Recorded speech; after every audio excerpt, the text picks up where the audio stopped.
My sister has decided to cut me out of her wedding because I was deemed too young, but now she's furious that her children can't attend my destination wedding in Bali. I'm a 27-year-old man, and I'm absolutely at my wit's end with this entire wedding drama. Last year, I got engaged to my fiancée, Rachel, who is 29, and we've been planning our dream wedding in Bali for next summer. A few weeks ago, we sent out our save the dates, clearly stating that it would be an adults-only celebration. Since then, my phone has been inundated with angry calls and texts from my older sister, Maria, who is 34 and is completely losing her mind over the fact that her 3 kids, ages 4, 6, and 7, can't come to the wedding. To understand this mess, I need to provide some background. My relationship with Maria has been strained for years. We were somewhat close when we were younger, but as we grew up, she became more distant and condescending toward me. The breaking point in our relationship occurred 8 years ago when she got married. I was just 3 weeks shy of turning 21, and Maria announced that her wedding would be an adults-only affair with a strict age requirement of 25. I was devastated and pleaded with her to make an exception for me, her only brother, but she coldly refused. What hurt even more was discovering later that she made exceptions for her husband's younger cousins, who were 22 and 23 years old. It was clear to me that this was just an excuse to exclude me. The worst part was that my parents refused to intervene. They simply told me that it was Maria's special day and that I needed to respect her wishes. I spent the day of her wedding alone in my apartment, crying while scrolling through social media posts of everyone having a great time. After that humiliating experience, I started to distance myself from Maria. I realized she didn't value me as her brother, so why should I keep trying to maintain a relationship with someone who clearly didn't want one with me? Over the years, our interactions have been limited to obligatory family gatherings like holidays and our parents' birthdays. I barely know her husband beyond polite small talk, and I've tried to build relationships with my nieces and nephews, but Maria and her husband have never reciprocated my efforts. I've sent birthday gifts, offered to babysit, and tried to be present, but they've never invited me to spend one-on-one time with the kids or welcomed me into their home without the rest of the family present. Fast forward to now, Rachel proposed last year, and we decided on a destination wedding in Bali. We both love to travel, and the resort we picked is absolutely stunning, right on the beach with the most incredible sunset view for our ceremony. We decided early on that we wanted an adults-only wedding for several reasons. The resort isn't really child-friendly, there are lots of open water features, steep stairs, and so on. Our ceremony will take place during the late evening hours when young kids would likely be tired and cranky. The travel is long and expensive, and honestly, we wanted a sophisticated, romantic atmosphere. When Maria received our save the date with the adults-only specification, she immediately called me furious. She kept insisting that I was being ridiculous and selfish for excluding her innocent children from their uncle's wedding. I tried to calmly explain our reasoning, but she wouldn't listen. She just got louder and angrier, claiming her kids would be devastated and that I was being a groomzilla. I finally reached my breaking point and pointed out the obvious hypocrisy. She had excluded me from her wedding when I was nearly 21, yet now she expected me to change my entire wedding plan for her children. The moment I brought that up, she went ballistic, yelling that I was being petty and vindictive, holding on to silly grudges from the past and intentionally trying to hurt her children to get back at her. Before I knew it, my parents were calling me too. Apparently, Maria had immediately reached out to them after our argument to rally them to her side. They began telling me that I should reconsider the adults-only policy just for family to keep the peace. My mom even suggested that I was being immature by continuing this feud with Maria instead of using my wedding as an opportunity to rebuild our relationship. The most frustrating part is that literally every other guest with children has been completely understanding.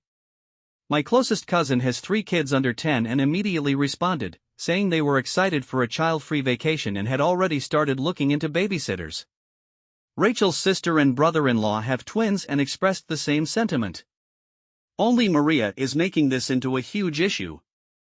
I talked to Rachel about all this, and she's completely supportive of standing firm on our adults-only decision. She pointed out that the resort package we've chosen isn't even set up to accommodate children, there are no kids' meals. The wedding planning took a turn for the worse when my parents insisted on a family meeting to resolve the ongoing conflict. They were convinced that if we all sat down face to face, we could work out a reasonable compromise. I was skeptical but agreed to attend for the sake of trying to move past this.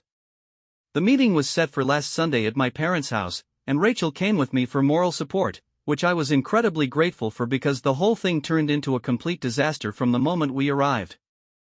Maria showed up without her husband, who supposedly had to stay home with the kids, but she brought something I wasn't expecting, a folder containing printed photographs of her children looking sad and crying. Yes, you read that right, she actually staged photos of her kids crying to emotionally manipulate everyone. As soon as we all sat down in the living room, Maria pulled out these photos and started passing them around, claiming these were taken when she told the kids they couldn't come to Uncle Ethan's wedding in Bali. I was completely stunned. First of all, I barely see these kids, and I'm certain they don't have some deep emotional attachment to me. Second, who does that to their own children, making them cry for propaganda photos? I couldn't believe my eyes when I pointed out how inappropriate and manipulative this was. Maria just brushed it off and launched into her list of demands. Yes, demands. It wasn't enough that she wanted me to change my adults-only policy, she now had two options for me to choose from. Option 1 was that I would pay for professional childcare during the week of the wedding for all 3 kids, which she estimated would cost around $3,000. Option 2 was that I would cover the expenses for bringing all 3 children to Bali, including flights, additional accommodation because their current room wouldn't fit the kids, and hiring a nanny to watch them during the actual ceremony and reception. Her estimated cost for this was approximately $8,000. I was absolutely floored. I told her there was no way I was paying thousands of dollars either way and that other guests with children had already arranged their own childcare without complaint. That's when Maria exploded, and the real reason for her anger came out. She started ranting about how unfair it was that I got to have a fancy destination wedding while she and her husband had to settle for a modest local ceremony because they already had a baby on the way when they got married. The jealousy and resentment in her voice were unmistakable. This wasn't really about her kids attending my wedding, it was about her being bitter that Rachel and I have had the freedom to travel, build our careers, and plan the wedding of our dreams because we chose to wait on having children. It was like 8 years of bottled-up resentment came pouring out. My parents initially tried to play mediators, but it quickly became clear they were on Maria's side. My mom actually suggested that we could easily adjust our wedding budget to accommodate Maria's demands because family should come first. She even had the nerve to say that we were spending too much on unnecessary extras anyway and could redirect some of that money to bring the kids. That's when Rachel finally spoke up. She very calmly but firmly pointed out the hypocrisy of Maria's position, considering how she had excluded me from her own wedding. She asked Maria why it was okay for her to exclude her only brother, who was nearly 21, but not okay for us to have an adults-only wedding at a remote destination that isn't even suitable for children. Maria's response? She claimed that excluding a teenager from an adult event was completely different from excluding innocent children from a family celebration. When Rachel reminded her I was just 3 weeks shy of 21, hardly a teenager, Maria dismissed this as irrelevant and accused Rachel of not understanding family dynamics since she's an only child. The argument escalated from there, with Maria eventually threatening to boycott the wedding entirely and turn the extended family against me. My parents, instead of standing up for me, begged me to reconsider, suggesting I was choosing my wedding over family harmony. They kept saying that weddings are just one day, but family is forever, completely ignoring the fact that Maria had made the exact same choice for her wedding without any pushback from them. After almost 3 hours of this nonsense, Rachel and I finally left, feeling completely drained and discouraged. On the drive home, we seriously discussed whether we should even include my family in our celebration at all. Rachel suggested we could just elope and have a private ceremony, but I knew that would break my heart after all the planning we'd already done. After taking some time to process everything, I realized that this pattern of behavior from Maria isn't new. She's always resented me for having more freedom and opportunities because I chose a different life path than she did, and my parents have consistently enabled her entitlement. Maria uses her children as emotional leverage over them, knowing they're afraid of losing access to their precious grandchildren if they don't on the original wedding plans to keep Maria and my parents in the dark. The entire process was a whirlwind of activity, but with Zoe's expertise and the support of our trusted friends and family, we managed to pull it off. The new venue was breathtaking, a private island resort with stunning views and a serene atmosphere that was perfect for our celebration. As the new date approached, I felt a mix of excitement and anxiety. I was thrilled to be marrying Rachel in a beautiful setting, but I was also worried about the fallout from our decision. Would Maria and my parents find out? How would they react? I knew that I had made the right choice for us, but the thought of the inevitable confrontation loomed over me. On the day of the wedding, everything came together beautifully. The weather was perfect, the decorations were stunning, and Rachel looked absolutely radiant. Surrounded by our closest friends and family, I felt a sense of peace that I hadn't experienced in months. The ceremony was intimate and heartfelt, and as I exchanged vows with Rachel, I knew that we had made the right decision to prioritize our happiness over the toxic dynamics of my family. After the ceremony, we celebrated with a reception that was filled with laughter, dancing, and love. It was everything we had dreamed of and more. I felt a weight lift off my shoulders as I realized that I was finally free from the emotional turmoil that had plagued me for so long. I was no longer bound by the expectations and manipulations of my family. I was starting a new chapter in my life with Rachel, and it felt liberating. In the days following the wedding, we enjoyed our honeymoon in Thailand, soaking in the sun and reveling in our new life as a married couple. It was a time of joy and reflection, and I couldn't help but think about the journey that had brought us to this point. I knew that I would have to face Maria and my parents eventually, but for now, I was content to focus on my marriage and the love that Rachel and I shared. As we settled into our honeymoon, I received a few messages from family members who had heard about the wedding. Some were supportive, while others expressed disappointment that they hadn't been included. I knew that I would have to navigate these conversations carefully, but I was determined to stand my ground. I had made the right choice for my wedding, and I wouldn't let anyone undermine that. Eventually, I did have a conversation with my parents. They reached out to me, expressing their hurt and confusion over our decision to change the wedding plans without informing them. I explained my feelings and the reasons behind our choices, emphasizing that I needed to prioritize my own happiness and well-being. It was a difficult conversation, but I felt empowered to speak my truth. While my parents didn't fully understand my perspective, I could tell that they were beginning to see the impact of their actions on our relationship. It was a small step, but I hoped it would lead to healthier dynamics in the future. As for Maria, I knew that I would have to confront her about her behavior eventually, but I was no longer afraid. I had taken control of my life and my wedding, and I was ready to face whatever came next.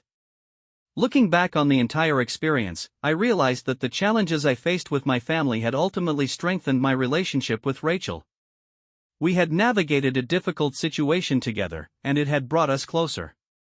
I felt grateful for her unwavering support and love throughout the entire process. As we continued our honeymoon, I made a promise to myself: I would prioritize my own happiness and the health of my marriage above all else. I would no longer allow the toxic patterns of my family to dictate my life. I was ready to embrace this new chapter with open arms, knowing that I had the strength to create the life I wanted, free from the burdens of the past. A bit nerve-wracking, but I was determined to make it a positive experience for everyone involved. We met at a local park, a neutral ground where the kids could play freely while I got to know them better. I arrived early, my heart racing with anticipation and a hint of anxiety. I wanted to be a good uncle, someone they could trust and look up to, but I also knew that the dynamics of their family were complicated. When Sam arrived with the kids, I could see the mixture of excitement and apprehension on their faces. They were still so young. My niece was 4, and my nephews were 6 and 7. I knelt down to their level, smiling warmly, and introduced myself. "Hey there. I'm Uncle Ethan. I'm really excited to spend some time with you today." Their initial shyness quickly melted away as we started playing on the swings and climbing structures. I made sure to keep the atmosphere light and fun, focusing on games and laughter rather than any heavy topics. As the afternoon went on, I learned more about their interests. My niece loved drawing, and my nephews were obsessed with dinosaurs. I made a mental note to bring some art supplies and dinosaur-themed activities for our next visit. It felt good to connect with them, and I could see their personalities shining through as they warmed up to me. I was grateful for this opportunity to be a positive presence in their lives, especially given the turmoil they were experiencing at home. After our first visit, I checked in with Sam to see how he felt it went. He was relieved and happy, saying that the kids had come home excited and full of stories about their time with me. It was a small victory, but it felt monumental to me. I was beginning to carve out a space in their lives, independent of the drama that had previously defined my relationship with Maria. Over the next few months, we continued to meet regularly. Each visit brought new challenges and joys, but I was committed to being a stable figure for the kids. I made sure to keep communication open with Sam, discussing any concerns or observations I had about the kids' well-being. I wanted to ensure that I was not only a fun uncle but also a supportive one who could help them navigate their feelings during this difficult time. Meanwhile, my relationship with Rachel continued to flourish. We had established a strong foundation built on mutual respect and understanding, and I was grateful for her unwavering support throughout this entire process. She encouraged me to maintain my boundaries with Maria while also being there for the kids. It was a delicate balance, but we were navigating it together as a team. As the months passed, I noticed some changes in my relationship with my parents as well. They seemed to be making an effort to understand my perspective better.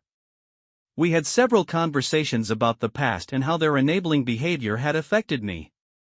It was a slow process, but I could see that they were trying to acknowledge their mistakes and work toward healthier dynamics.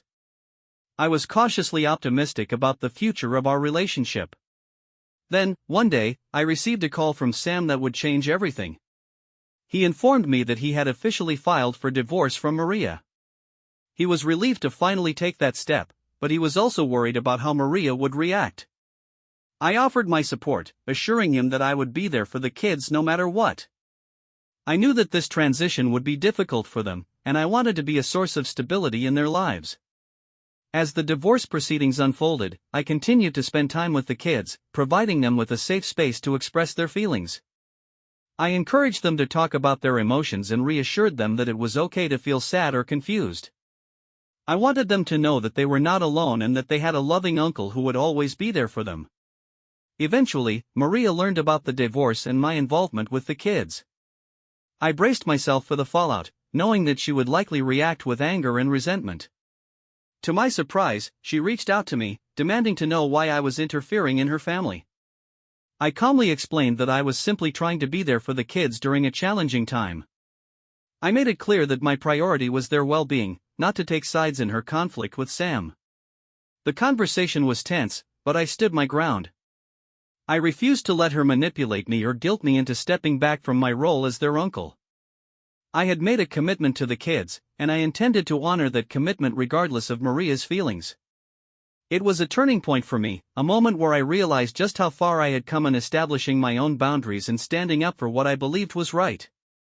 As the dust settled from the divorce, I continued to build my relationship with my nieces and nephews. I was proud of the bond we were forming, and I felt a sense of fulfillment in being a positive influence in their lives. I knew that the road ahead would still have its challenges. The first time I saw my nieces and nephews after everything that had happened was both awkward and heartwarming. The older ones remembered me vaguely, while the youngest was shy at first but quickly warmed up when I brought out the art supplies I had packed.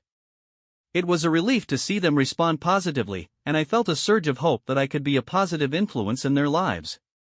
Initially, my parents were furious when they learned I was seeing the children without Maria's knowledge.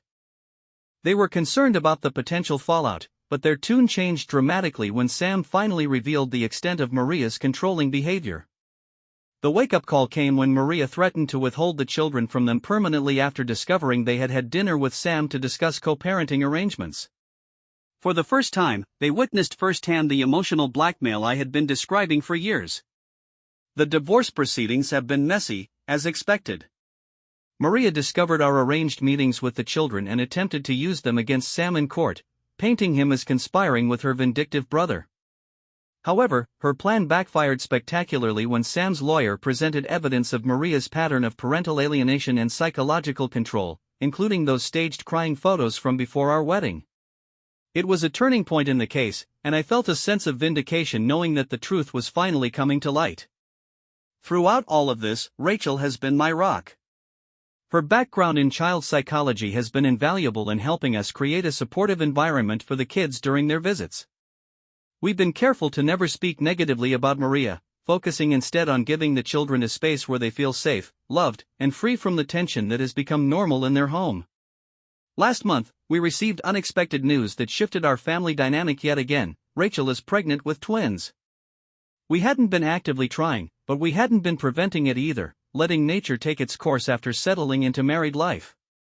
When we announced the pregnancy to my parents, something changed in their demeanor. My father broke down crying, apologizing for years of favoritism and for failing to protect me from Maria's manipulations. My mother, always more stubborn, took longer to come around but has since been calling regularly with genuine interest in our lives and the pregnancy.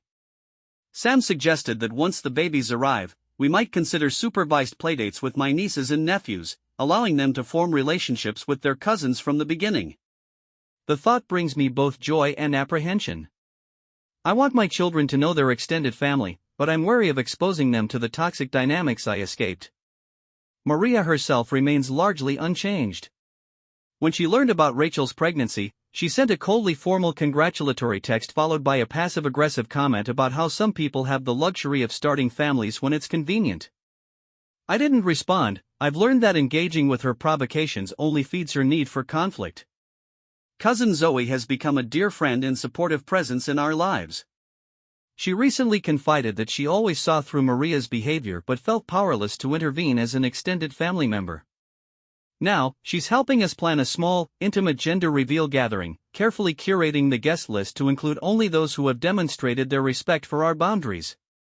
My Aunt Caroline calls regularly, sharing stories about my cousin Leo, who has been thriving in his assisted living apartment and recently started a fulfilling job at a local bookstore. These conversations help me envision a family structure built on genuine care rather than obligation, something I hope to create for my own children. As I look toward the future, I feel a strange sense of gratitude for the wedding crisis that forced me to confront generations of dysfunction in my family. Without that breaking point, I might have continued the cycle indefinitely, always hoping for approval that would never come. Instead, Rachel and I are building something new, a family where love isn't conditional, where boundaries are respected, and where our children will never have to question their worth. Maria's recent manipulation tactics have become more desperate as she loses control of the narrative within the family. Last week, she created a private family Facebook group explicitly excluding Rachel and me, where she's been sharing heavily filtered photos of family gatherings we weren't invited to.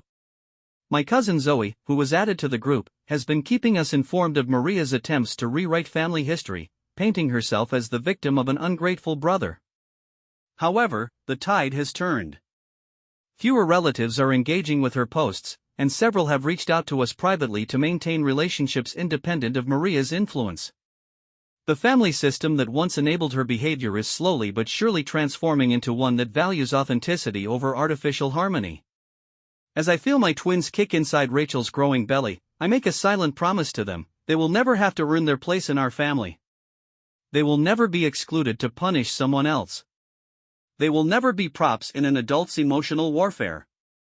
And most importantly, they will always know they